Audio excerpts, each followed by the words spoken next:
உங்க ஊர்ல இருக்க வக்ஃபு ப்ராப்பர்ட்டி எந்த லட்சணத்துக்குன்னு சொல்லுங்க பார்க்கலாம். 5000 ரூபாய் வருமானம் வேண்டிய இடத்துல 500 ரூபாய் கணக்குக்கு வருது. ஆனால் 500 ரூபாய் நீ எதுக்கு வாங்கின? சமூக நோக்கத்தில் வாங்கல. 1500 ரூபாய் உன் அக்கௌண்ட்ல வர்றதுக்காண்டி வாங்கினீங்க. அயோக்கியத்தனம் இல்லையா? யார் வாங்குறது? யாரு? கவர்மெண்டா? பிஜேபியா? மோடியா? வமா அஸாபக்கும் மின் முஸீபத்தின், உங்களை வந்து அடைகிற எந்த துன்பமாயினும் ஃபபிமா கஸபத் ஐதீக்கும், உங்கள் கரங்கள் சம்பாதித்தவையே. அநியாயத்தில் ஒத்து போவதை விட நியாயத்திலே பிளவுபட்டு இருப்ப, அதைத்தான் இஸ்லாம் வரவேற்கிறது. அஸ்ஸலாமு அலைக்கும் வரஹ்மத்துல்லாஹ். ஏன்னா சட்ட நுணுக்கங்களுக்குள்ள போக விரும்பல. அது சம்பந்தமா நிறைய விஷயங்கள் நமக்கு பேசப்பட்டுருச்சு. ஆனா அதுல இருக்கிற இன்னொரு விஷயம், இன்னொரு பகுதி, ஒரு காயினுடைய 2ஆம் பக்கத்தை போல இன்னொரு பகுதி என்னன்னு கேட்டா, இந்த மாதிரி அவர்கள் கொண்டு வருவதற்கான வாய்ப்பு எங்கிருந்து ஏற்பட்டது, அதற்கு நாம் எந்த வகையில் காரணமாக இருந்தோம். அவன்கிட்ட பிரச்சனை இருக்கு, ஓகே. எப்போதுமே எதிராளியிடம் இருக்கிற பிரச்சனைகளை மட்டுமே நாம் பார்த்து கொண்டிருந்தால் அதை பார்க்கத்தான் வேணும். நான் பார்க்க கூடாதுன்னு சொல்ல வரல. ஆனால் அது மட்டுமே பிரச்சனைக்கு தீர்வாகாது. அதுக்கு என்ன காரணத்தினால அதை கொண்டு வந்தான், அதுக்கு நான் எந்த வகையில சம்மந்தப்பட்டிருக்கிறானா, என்ன அவன் திட்டான் பேசிட்டான், ஏன் திட்டினான்னு ஒரு கேள்வி இருக்குல்ல. அவர்கள் அந்த இடத்திலே வந்து நின்றதன் பின்னணியிலே என்னுடைய பிழை இருக்கிறதா, என் சமூகத்தின் பிழை இருக்கிறதா, நாம் செய்த தவறுகள் ஏதேனும் இருக்கிறதா, அதை சரி செய்து கொள்ள வேண்டிய தேவை இருக்கிறதா என்று யோசித்து பார்த்தால் 100% நாம் அதற்கு காரணமானவர்கள் என்பதை மறுப்பதற்கே இல்லை என்பது என்னுடைய சொந்த அனுபவ அறிவு.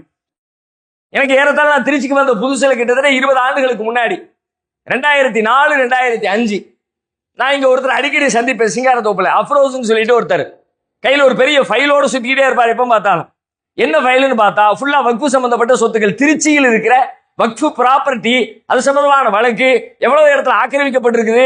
அன்றைக்கு அவர் சொன்ன கணக்கு 2004 அவர் இதுக்காக வேலை செய்து கொண்டிருக்கிற பொழுது அவர் சொன்ன கணக்கு, திருச்சியில மட்டுமே 5000 கோடி ரூபாய் வக்ஃபு சொத்துக்கள் ஆக்கிரமிக்கப்பட்டிருக்கிறது என்று சொன்னார்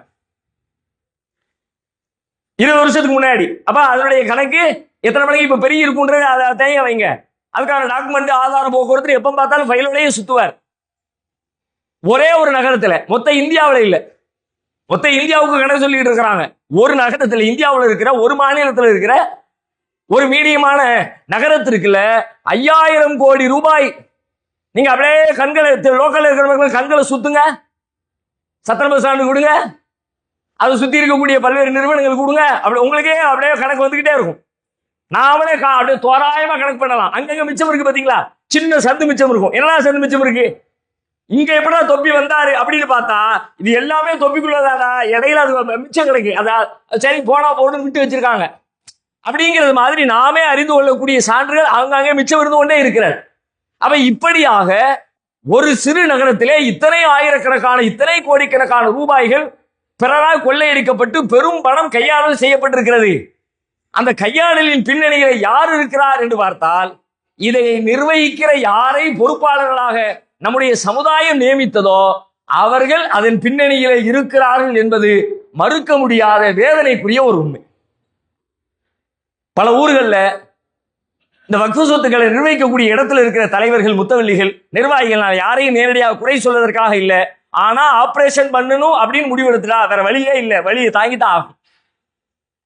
இல்லாட்டி ஆபரேஷனோட புற்றுநோயோட இருந்து செத்து போதான் வேணும்.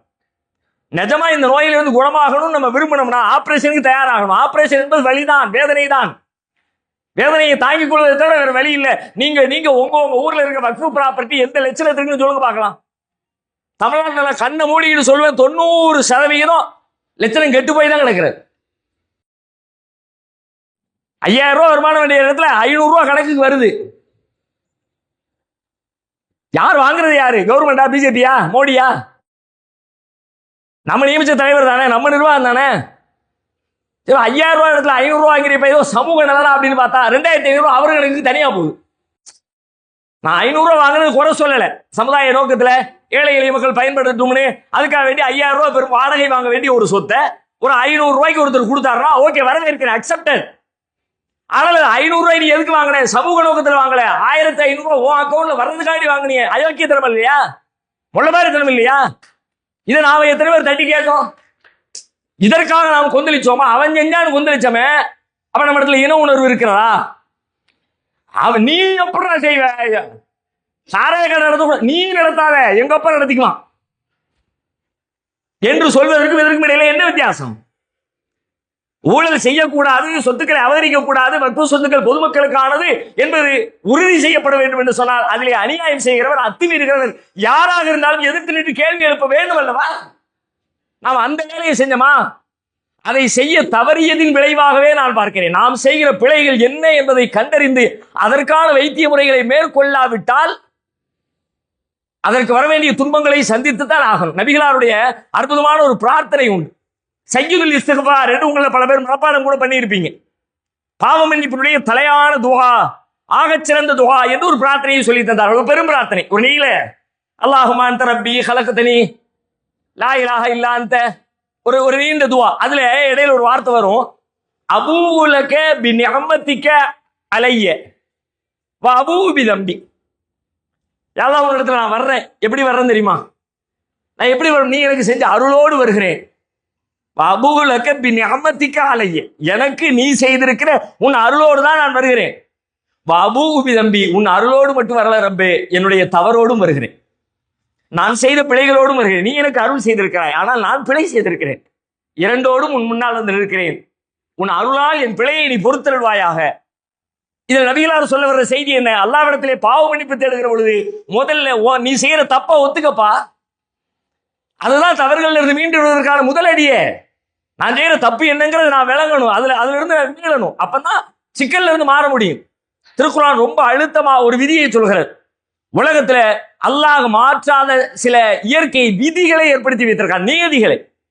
சட்டம்னு சொல்றோம்ல, அல்லாஹ் ஏற்படுத்திய சட்டம்னு சிலது இருக்கிறது. நான் சொல்ல வர்ற சட்டம் திருடுனா கையை வெட்டணும், விசாரம் பண்ணுனா கசையடி கொடுக்கணும், அந்த சட்டத்தை சொல்ல வரல. சமூகம் இயங்குவதற்கான சில இயற்கை நியதிகளை இறைவன் உருவாக்கி வைத்திருக்கிறான். அந்த நியதிகள் என்றைக்கும் மாறவே மாறா நியதிகள். இந்த மாறா நியதிகள் அது எப்படியோ அப்படிதான், இப்படி செஞ்சா அப்படி. உதாரணமா அடுப்புல அரிசியை வச்சு அரை மணி நேரம் வேக வச்சோம்னா சோறு கிடைக்கும், 1 மணி நேரம் வேக வச்சோம்னா கூழ் கிடைக்கும், 1.5 மணி நேரம் வேக வச்சோம்னா சட்டியின் தீஞ்சு எரிஞ்சு போன கறி கிடைக்கும், இன்னொரு 2 மணி நேரம் சேர்ந்து எரிச்சோம்னா மொத்த குடிசையும் சேர்ந்து எரிஞ்சு கறியா போகும். விதிதான் இது. யாரு செஞ்சாலும் வரும்ல. என் பையன் அடுப்பு பத்த வச்சாலும் இதான் ரிசல்ட், நான் அடுப்பு பத்த வச்சாலும் இதான் ரிசல்ட், உலகத்துல யார் அடுப்பு பத்த வச்சாலும் இதான் ரிசல்ட். இது மாறா நியதி, மாறவே மாறாது. இல்ல அவர் பெரிய மனுஷன்பா, அவர் ரொம்ப எப்ப பார்த்தாலும் ஏசில இருந்து வேலை பார்க்கிறவரு, அவர்கிட்ட எல்லாம் இந்த பருப்பு வேகாது, இந்த நெருப்பு எரிக்காதுன்னு சொல்ல முடியாது. இது மாதிரி உலகத்துல பல நீதிகளை அல்லாஹ் ஏற்படுத்தி இருக்கிறான். அதிலே ஒரு நீதியை குர்ஆன் சொல்லுகிறது, வமா அஸாபக்கும் மின் முஸீபத்தின் ஃபபிமா கஸபத் ஐதீக்கும். வமா அஸாபக்கும் மின் முஸீபத்தின், உங்களை வந்து அடைகிற எந்த துன்பமாயினும் ஃபபிமா கஸபத் ஐதீக்கும், உங்கள் கரங்கள் சம்பாதித்தவையே.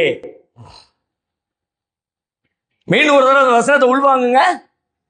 உங்களை வந்து அடைகிற எந்த துன்பமாயினும் ஃபபிமா கஸபத் ஐதீக்கும், உங்கள் கரங்கள் நீ செஞ்சதுதான். ஐயோ இப்படி பெருந்துன்பம் வந்துருச்சே, நீ தான்ப்பா காரணம். திரும்பி பாரு என்ன செஞ்சேன்னு திரும்பி பாரு. உஹது போர்க்களத்துல முஸ்லிம்களுடைய படை பெரும் வீழ்ச்சிக்கு ஆளாகிறது. ஏறத்தாழ 70 பேர் கொல்லப்படுகிற அளவிற்கு பெரும் தோல்வியை சந்திக்கிறார்கள். சஹாபாக்கெல்லாம் புலம்புகிறார்கள். குல்து அன்னாஹாதா, எப்படி நடந்துச்சு? நம்ம அல்லாஹ்வுடைய படை இல்லையா? முஸ்லிம்களுடைய படை இல்லையா? ரசூலுல்லாஹ்வுடைய படை இல்லையா? எல்லாம் சரிதான். அவங்களால தாங்கிக்க முடியல. அல்லாஹ்வே நம்ம பக்கம்னா நம்ம தான் ஜெயிக்கணும். அந்த துணியில நபிகள் தோழர்களிடத்துல கேள்விகள் வருகிறது. இந்த கேள்வியை குர்ஆன் அட்ரஸ் பண்ணி அந்த கேள்விக்கு ஆன்சர் பண்ணுது. குல்து அன்னாஹாதா, எப்படி நடந்துச்சு அப்படின்னு நீங்க கேட்கிறீங்க. ஒரு கேள்வியை கேட்டா கூட்டங்கள் ஆன்சர் சொல்றா, சகோதரன் இந்த கேள்வி கேட்டிருக்கிறார் ஆரம்பிப்பேன். அது மாதிரி அல்லாஹ் ஆரம்பிக்கிறான், குல்தும் அன்னாஹாதா, இது எப்படி வந்துச்சு நீங்க கேட்கிறீங்க. குல் நபியே, அந்த கேள்விக்கு ஆன்சர் பண்ணுங்க. ஹுவ மின் இன்தி அன்ஃபுசிக்கும், அது உங்களால தான் வந்துச்சுன்னு சொல்லுங்க. நீ பண்ண தப்பு தான். நான் ஒன்னும் தோல்வி அடைய வைக்கலப்பா. தோல்விக்குன்னு சில விதி வச்சிருக்கேன், வெற்றிக்குன்னு சில விதிகளை வச்சிருக்கேன். நீ தோல்விக்குரிய விதியை செஞ்சுட்ட. ஒரு தூதர் ஒரு கட்டளை போட்டிருக்காரு, அவர் ஒரு ஆர்டர் போடுறாரு, ஒரு தலைவர், நீ எல்லாம் இங்க நில்லு, இப்படி இப்படி கண்காணிச்சுக்க, நான் சொல்ற வரைக்கும் கீழே வரக்கூடாதுனாரு. அவர் சொல்றது கூட நீ வந்துட்ட, தோல்வி வந்துருச்சு. நீ செஞ்ச வேலை, நீ செஞ்ச தப்பு. குல் ஹுவ மின் இன்தி அன்ஃபுசிக்கும், உங்களால், நீங்க தான் அந்த தோல்விக்கும் அந்த இழப்புக்கும் காரணம் அப்படின்னு அல்லாஹ் சொல்லி காட்டுறான். எனவே இந்த பெரும் துன்பத்தின் பின்னணியிலே நாம் இருக்கிறோம், நம்முடைய பிழை இருக்கிறது. இப்ப நம்ம என்ன செய்யலாம்? ஆங்காங்கே இதை மீட்டெடுப்பதற்காக பெரும் கூட்டங்கள், மாநாடுகள், விழிப்புணர்ச்சிகள் ஓகே அல்ஹம்துலில்லாஹ் செய்யப்பட வேண்டும். ஆனால் மைக்ரோ லெவல்ல அடியிலே இருந்து வேலை செய்கிற குறைந்தபட்ச ஆக சிறிய அளவில் இருந்து துவங்கப்படுகிற வேலைகளின் வழியாகத்தான் மாற்றங்கள் நிகழ முடியும். அப்படியானால் லோக்கல் லெவல்ல என்ன, லோக்கல் பாடி ஒவ்வொரு ஊருக்கும், இந்த ஊர்ல வக்ஃப் சொத்து இருக்குதா, பொது ப்ராப்பர்ட்டி என்ன இருக்கு, பள்ளிவாசல் இருக்குதா, தர்கா இருக்குதா, அதுக்கு சொந்தமான கட்டடங்கள் இருக்குதா, அதை யார் நிர்வகிக்கிறா, கரெக்டா நிர்வகிக்கிறாங்களா, கரெக்டா வசூல் செய்யப்படுகிறதா, அந்த பணம் எங்கே போகப்படுகிறது, யாருக்கு போகுது, அது தலைவர் பார்த்துக்குவாரு, நிர்வாகம் பார்த்துக்கும். அப்படியெல்லாம் இனிமே உட்கார்ந்துக்க கூட நல்லவராகவே இருக்கட்டும், செக் பண்ணிட்டு நல்லவர் சான்று சும்மா இருக்கு. நீங்க இல்லை மற்ற ஊர் மாதிரி எங்க தலைவர் கிடையாது, இருக்கட்டும். நான் எல்லா தலைவரும் மோசம்னு சொல்லல, ஆனா இவர் எப்படி கரெக்டா இல்லையா அப்படின்னு செக் பண்ணி ஸ்டாம்ப் குத்து. நீ லோக்கல்ல உள்ள பீப்புள், உன் ஊருக்காரன் 50 குடும்பம் இருக்கு, 100 குடும்பம் இருக்கு, 500 குடும்பம் இருக்கு, நீ உட்காரு. இந்த அங்குள்ள வாலிபர்கள் கிளம்பு, நீ படிச்சுட்டல, 10th படிச்சுட்டு 12th படிச்சுட்டு எல்லாம் கணக்கு எல்லாம் தெரியுது இல்ல, போர்டுல போட சொல்லு, வருமானம் எவ்வளவுன்னு கேளு, ஜும்மா முடிஞ்ச சலாம் சொல்லு. மிரட்ட வாய்ப்பு இருக்கிறது. இதெல்லாம் குழப்பம்பா, இப்படி எல்லாம் பண்றா, கலகம் உண்டாக்கணும், சமுதாயம் பிளவுபட்டுரும்பா. அநியாயத்துல சமுதாயம் ஒன்றுபட்டு இருக்கிறத விட நியாயத்துல சமுதாயம் பிளவுபட்டு நிக்கலாம். அநியாயத்தில் ஒன்றுபட்டால் நபிகளாரே ஒத்துமையா இருந்திருப்பாங்களே, அவங்க பெரிய தகம், அவங்களுக்கு என்ன சண்டை? அபூலஹப் ரசூலுல்லாஹி என்ன பஞ்சாயத்து? அநியாயத்தில் ஒத்து போயிருந்தால் பஞ்சாயத்துக்கு வேலை இல்லையே. அநியாயத்தில் ஒத்து போவதை விட நியாயத்திலே பிளவுபட்டு இருப்ப, அதைத்தான் இஸ்லாம் வரவேற்கிறது. சாலிஹ் அலைஹிஸ்ஸலாத்துடைய பிரச்சாரத்தை பார்த்ததற்கு பிறகு சமூகத்தில் என்ன நடந்தது குர்ஆன் சொல்கிறது. ஹும் ஃபரீகானி யக்தஸிமூன், அவர்கள் 2 பிரிவுகளாக பிளவுபட்டு சண்டையிட்டுக் கொண்டார்கள். யாரு செஞ்ச வேலை? நபி செஞ்ச வேலை. என்ன வேலை செஞ்சாங்களாம்? சமுதாயத்தை பிரிச்சாங்களாம். குர்ஆன் சொல்லு. இவங்க சொல்றாங்க, சொன்ன பிறகு என்ன நடந்துச்சு? ஹும் ஃபரீகான், 2 பிரிவா பிரிஞ்சாங்க. யக்தஸிமூன், பிரிஞ்சதோடு மட்டுமில்ல, ஒருத்தர் சண்டை போட்டுக்கிட்டாங்க. என்ன சண்டை போட்டுக்கிட்டாங்க? அல்லாஹ் ஒருத்தனை தான் வணங்கணும் அப்படின்னு ஒரு கூட்டம், இல்ல நம்ம அப்பம்பாட்ட வணங்குற தெய்வங்களை தான் வணங்கணும்னு இன்னொரு கூட்டம். 2 டீமா பிரிஞ்சிச்சு. நீ பிரிஞ்சிருச்சேன்னு பார்க்காத, சத்தியத்தின்பால் ஒரு கூட்டம் வந்துருச்சேன்னு பாரு. நீங்கள் இதனோடு சேர்த்து கையில் எடுக்க வேண்டிய உங்கள் அளவில், உங்கள் மட்டத்தில் நீங்கள் செய்கிற இந்த வேலைகளோடு லோக்கல் லெவல்ல, ஊருக்கு, பகுதிக்கு, ஏரியாவுக்கு அங்க இருக்கிறவர்களை கண்டறிந்து அவர்களுக்கு இந்த செய்தியை ஊட்டி இது குறித்து கேள்வி எழுப்ப வைத்து, அந்த சமூகத்திற்கு தான் அது பயன்படுகிறதா, அந்த மக்களுக்கு தான் அது போய் சேர்கிறதா, அதுல ஏதும் ஊழல்கள் நடைபெறுகிறதா என்பதை கண்காணிக்க வேண்டிய பொறுப்பு அங்கிருக்கிறவர்களுக்கே இருக்கிறது. அவங்களால தான் முடியும். ஒரு பெரிய அமைப்பு டோட்டல் எல்லாத்தையும் கண்காணித்து சரி செய்ய முடியாது. அங்குள்ள ரெப்ரசன்டேட்டிவ் யார், அங்குள்ள பொறுப்பாளர் யார், அப்படி ஒருத்தரை கண்டறிஞ்சு அவர் கையில பொறுப்பு கொடுத்து அங்க நீ 4 பேரை சேர்த்துக்க. இந்த நியாயத்துக்காக வேண்டி போராடி சமூகத்தின் சொத்துக்களை சமூகத்துக்குரியதாக ஆக்குவதற்காக நீங்கள் பாடுபட வேண்டும் என்று சொல்லி கீழ் நிலையில அப்படி ஒரு திரிய பத்த வச்சு ஆரம்பிச்சு விடுங்க. வந்திருக்கிற மக்களுக்கு நான் வைக்கிற வேண்டுகோளும் அதுதான். உங்க ஊர்கள், பல ஊர்களை சார்ந்தவங்க இருப்பீங்க, மாணவர்கள்லாம் வந்திருக்கிறீங்க கல்லூரியில இருந்து. நம்மளால முடியாது, நம்ம கேட்க முடியாது, அப்படியெல்லாம் நினைக்கவே நினைக்காதீங்க. அபாவில் என்கிற ஆகச்சிறிய பறவைகளை கொண்டு யானை என்கிற பெரும்படையை எல்லாம் அழித்ததாக குர்ஆன் சொல்லுகிறது. அதுவெல்லாம் நமக்கு சொல்லக்கூடிய செய்தி என்ன? உங்க பார்வையில் அந்த ஜமாத்து தலைவர்கள் அவ்வளவு பிரம்மாண்டமா தெரியலாம், பெரும் யானைகளாக தெரியலாம். ஆனால் அவர்களின் காதுகளுக்குள் புகுந்து வேட்டையாடுகிற சின்ன எறும்புகளாக நீங்கள் மாறி பாருங்கள். தலைதறிக்கு யானை ஓடுதா இல்லையான்னு தெரியும். அதனால பலவீனப்படும் கையும் குர்ஆன் சொல்லுகிறது. எத்தனையோ படைகள், பெண்ணம்பரிய படைகள், எத்தனையோ சின்னஞ்சிறிய படைகள், பெண்ணம்பரிய படைகளை வீழ்த்தி இருக்கிறது. கலபத்து ஃபியத்தன் கஸீரத்தன் பிஇذنில்லாஹ்.